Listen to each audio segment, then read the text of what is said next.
This is a production of World Video Bible School. To God be the glory.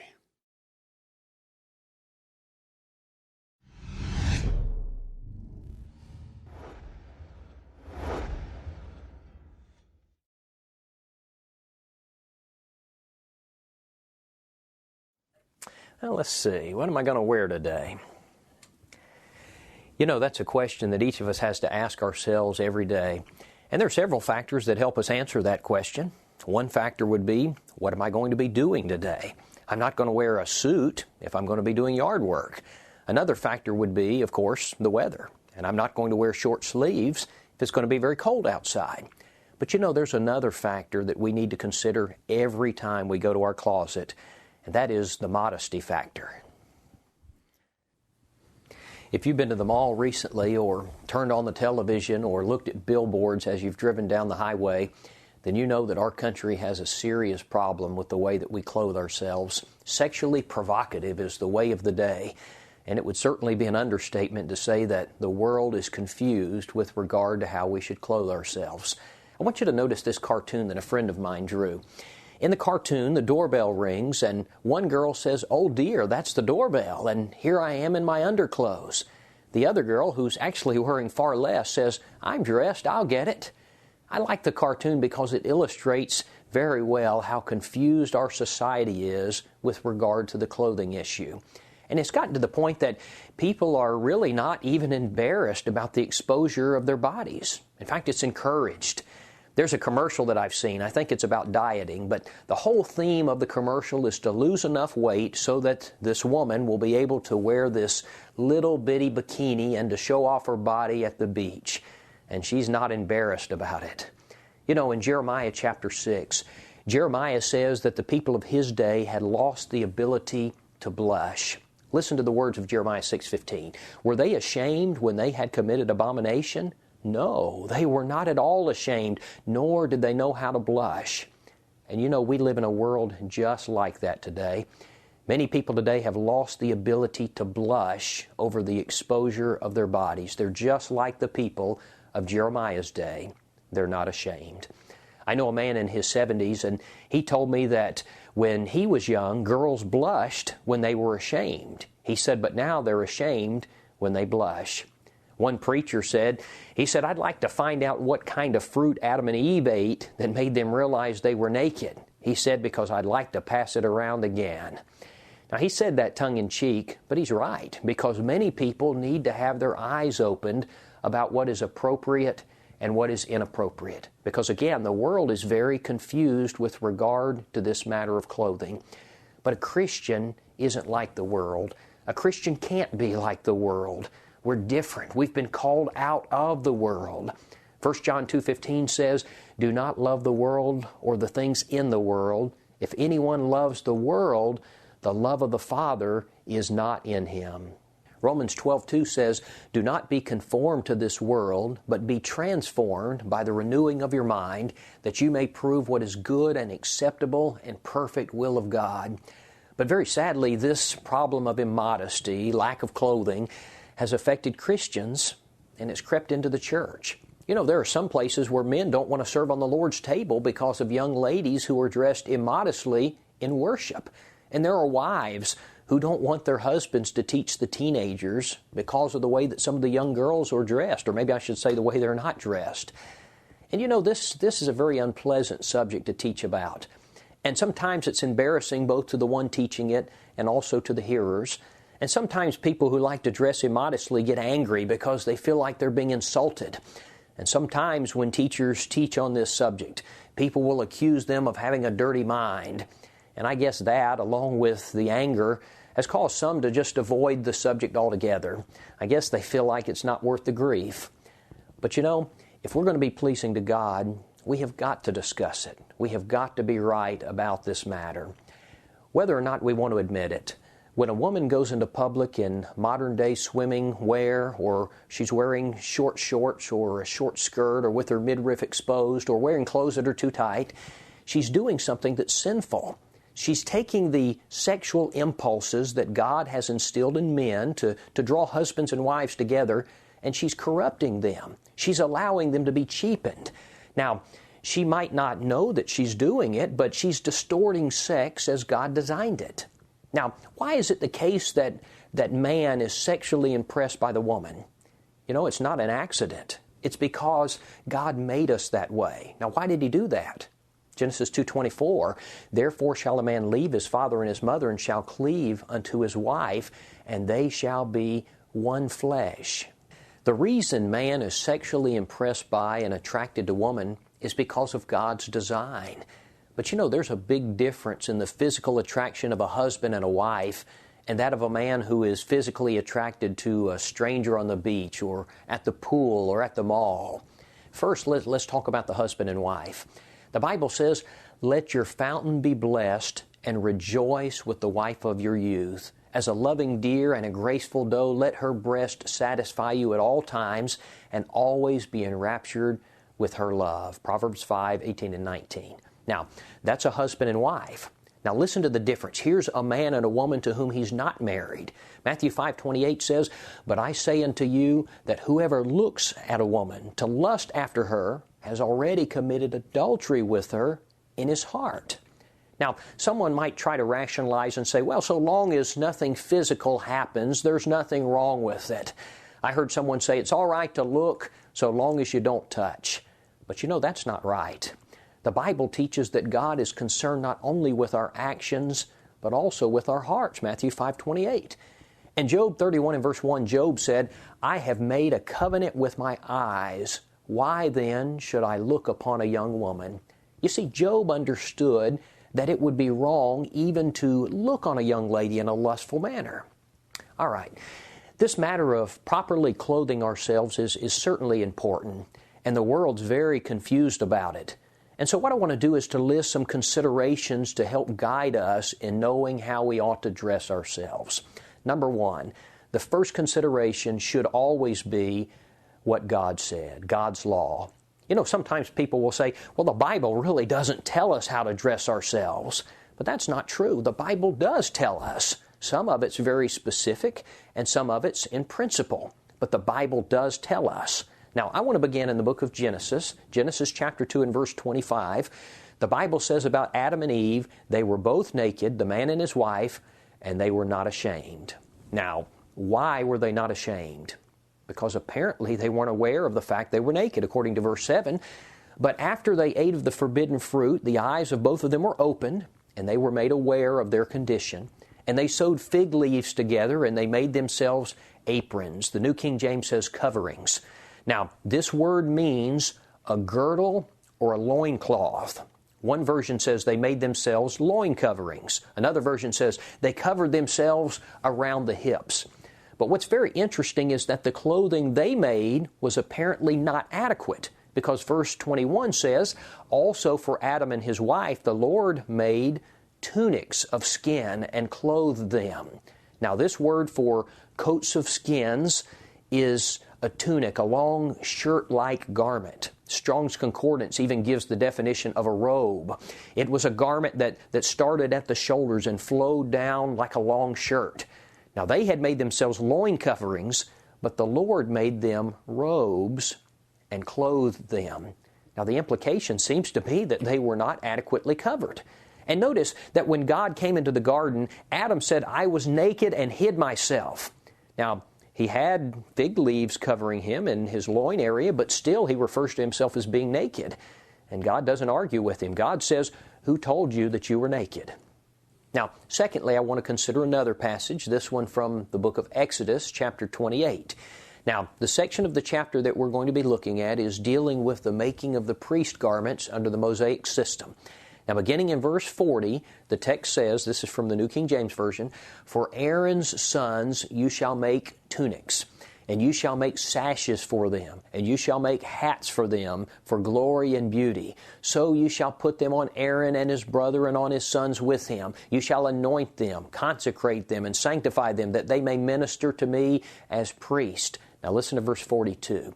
And you shall make for them linen trousers to cover their nakedness. They shall reach from the waist to the thighs.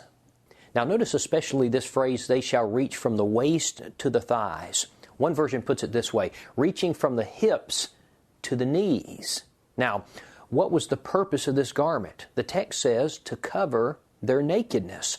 Thomas Eves, in his tract on modesty, he wrote, "In the Old Testament it was considered nakedness when one had his thighs uncovered." And he cites this verse as proof.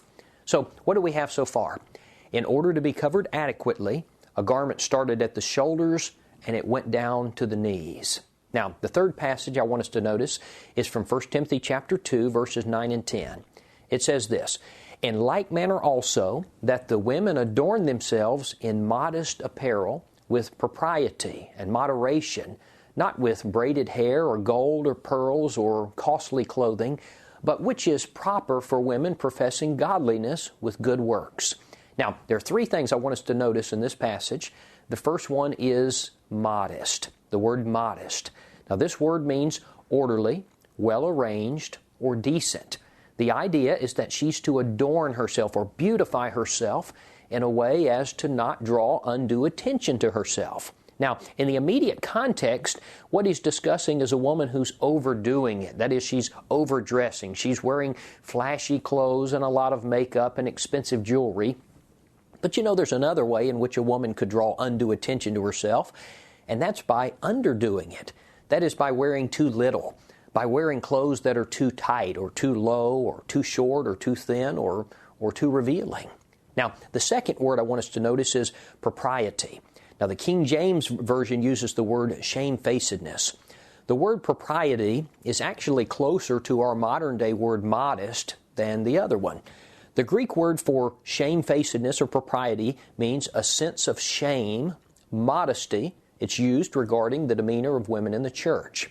Now, the third phrase comes from verse 10, "but which is proper for women professing godliness." Now, let me introduce one more thing, and then we're going to put all of this together.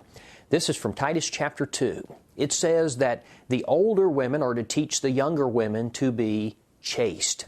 Now, that word means pure from carnality, modest, perfect, or innocent. Now, that's the definition of Strong's and Vine's combined. Now, let's put it all together. A godly woman, then, is to dress in such a way so as to not draw undue attention to herself. She should have a sense of shame or modesty about her. She should be innocent and pure from carnality, and she should dress as a woman whose most important thing in life is to be pleasing to God. I'm sad to say that modern-day swimwear doesn't fit that definition. And a person who wants to please the Lord has no business being out in public in modern-day swimming attire. Now, that would include both bikinis and one-piece bathing suits. And these cut-off shirts that expose the midriff, they don't fit this description, this biblical definition of modest. Most modern-day cheerleading uniforms don't even remotely come close to fitting this description. A large deal of athletic wear and shorts and form-fitting clothes don't fit this description. And a sporting event doesn't change immodest into modest. And a wedding doesn't make immodest into modest. Being near water doesn't make immodest modest. Hot weather doesn't even make immodest modest. On one occasion, a woman had come in to speak with President Woodrow Wilson about some matter. And when the woman left the office, another man in the office said something about her being an intelligent and attractive woman. President Wilson replied, "She was a well-dressed woman." The man said, "I didn't notice what she was wearing." President Wilson said, "That's how I know she was well-dressed." Now, you might be thinking, you're talking a lot about the woman. Isn't modesty applicable to the man? And certainly it is. But you know, it's interesting, when you read the Bible, generally the principles of modesty are applied to women, and passages prohibiting lust are applied to men. Now, is that because women never lust, or because modesty doesn't apply to men? In both cases, the answer is no. It's because of the way we're designed. Lust is generally a bigger problem for the man than the woman. But all of these principles of modesty also apply to the man. If a man goes into public with his shirt unbuttoned halfway down his chest, or wearing no shirt at all, or wearing skin-tight jeans, he's doing something that is sinful, and no doubt something that could be a stumbling block for women. Now, that leads us to our second point. Our first consideration with regard to our clothing must be God. A second factor to consider when thinking about how to clothe myself, a second principle to guide me when determining how to dress, should be other people. If I'm living so as to please the Lord, then I don't want to do anything that would cause someone else to sin. I don't want to be a stumbling block in other people's path. And it is the case that the way I clothe or don't clothe myself can be a stumbling block for other people, which may lead them into sin. In Matthew 5:28, Jesus said, "Whoever looks at a woman to lust for her has already committed adultery with her in his heart." Did you realize that I can commit a sin in my mind that can cause me to lose my soul? That's exactly what the Lord says in this passage. Now, with that in mind, when I'm purchasing clothing, I need to think about other people. I need to think about what effect this clothing may have on them. One author wrote, "The leading fashion designers admit that the reason behind the short skirts and bare skin is to seduce men, and Christians certainly don't want to do that." Listen to Luke chapter 17 and verse 1. It says, "It is impossible that no offenses should come, but woe to him through whom they do come." One version says, "How terrible for him for whom they come." I don't ever want to be the cause of another person stumbling. Some years ago, there was a survey that was done among high school boys, and they were asked the question, "Can a girl tempt a boy by the way she dresses?" 98% of the boys said yes. They were asked the question, "Does fashion use sex appeal?" 96% of the boys said yes. They were asked, "Do you believe that boys are more stimulated by sight than girls?" 92% said yes. "Do you believe the passions of boys are A, more easily aroused than girls, B, less easily aroused, or C, the same?" 87% answered A, more easily aroused. They were asked, "Do you feel that girls really understand the problem of immodest apparel?" 50% of the boys said no, we don't think so. They were asked, "Which part of the female body, as seen in public, most quickly arouses your emotions?" 60% of the boys answered legs. They were asked, "If you were married, would you want other men and boys to lust after your wife?" 96% said no. And then they were asked, "If she dressed like most girls do today, would most boys be tempted to lust after her?" 77% said yes. Now, what does this survey tell us? Well, for one thing, it should tell us that the way we dress can and does affect those around us. You know, sometimes people will say, "Well, it doesn't matter how I dress or how I don't dress. People are going to sin or they're not going to sin." I want you to think about 2 Samuel chapter 11. Here's King David, and he's walking on the roof of the king's house, and he sees Bathsheba washing herself, evidently unclothed, at least to some degree. And the Bible says she was very beautiful to look upon. And you know the story how David sent for her and committed adultery with her. Now, do you think that she would have had the same effect on David if she had been completely covered in a godly manner? I think we know the answer to that question. It is a fact that the way that we dress can tempt individuals in ways that they would not otherwise be tempted. Well, sometimes people will say, "Well, it's the person lusting who's sinning, not me. Evil is in the eye of the beholder." Well, first, that's not true. Secondly, it shows a very low regard for the souls of other people. And thirdly, it's not even logical. If evil is only in the eye of the beholder, as people say, then it would be okay for a person to go out in public totally nude, and the only one doing wrong would be the person who was the beholder. If a person has concern for the spiritual well-being of others, then that person should be careful about how they dress. I saw an excerpt from a church bulletin that had these words: "Dear sisters, on behalf of and for the benefit of men who are seeking to live in accordance with the will of God and to keep themselves pure and holy, to the end that you do not encourage them to lust, and for your own eternal welfare, please do not call undue attention to yourself or expose yourself by wearing immodest apparel.